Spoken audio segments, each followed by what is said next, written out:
Vote আয়োজন করতে না পারা অন্তর্বর্তী সরকারের ব্যর্থতা বলে মন্তব্য করেছেন বিএনপি মহাসচিব মির্জা ফখরুল ইসলাম আলমগীর। তিনি বলেন, নির্বাচনের মাধ্যমে জনগণের মালিকানা জনগণের হাতে ফিরিয়ে দেয়াই বর্তমান সরকারের প্রধান দায়িত্ব। জাতীয় প্রেস ক্লাবে এক অনুষ্ঠানে দ্রুত মৌলিক সংস্কার শেষ করে ঘোষিত সময়ে সরকারকে নির্বাচন আয়োজনের আহ্বান জানান বিএনপি মহাসচিব। আরও জানাচ্ছেন খায়রুল ইসলাম। সব মশার বিরুদ্ধে সুরক্ষা দিতে এলো বসুন্ধরা এক্সট্রিম অ্যারোসল, মশার বিরুদ্ধে এক্সট্রিম সুরক্ষা। জুলাই অভ্যুত্থানের বর্ষপূর্তি উপলক্ষে আলোচনা সভার আয়োজন করে জাতীয় প্রেস ক্লাব। ক্লাবের অডিটোরিয়ামে আয়োজিত আলোচনা শুরুতে ফ্যাসিস্টদের আমলে নির্যাতিত ও দেশবরেণ্য সাংবাদিকদের সম্মাননা দেওয়া হয়। আলোচনা সভায় কথা বলেন শহীদ পরিবারের সদস্যরাও, দাবি জানান গণহত্যাকারীদের বিচারের।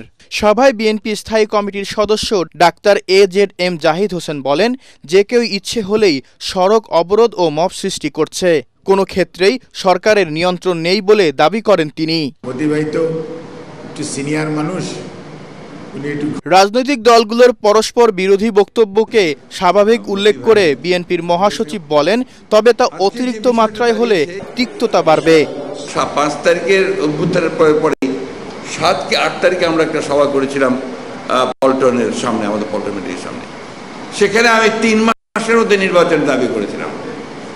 আমার খুব সমালোচনা হয়েছিল, আপনারাও করেছেন যে বিএনপি অস্থির হয়ে গেছে কেন, মির্জা আলমগীর ফখরুল এত অস্থির হয়ে গেছে ক্ষমতায় যাওয়ার জন্য।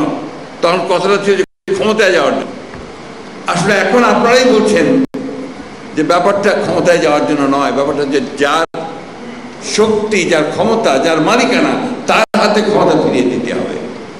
এর আগে বিএনপির মহাসচিব প্রেস ক্লাবে বৃক্ষরোপণ করেন ও জুলাই অভ্যুত্থানে ফটো সাংবাদিকদের তোলা ছবির প্রদর্শনীও উদ্বোধন করেন।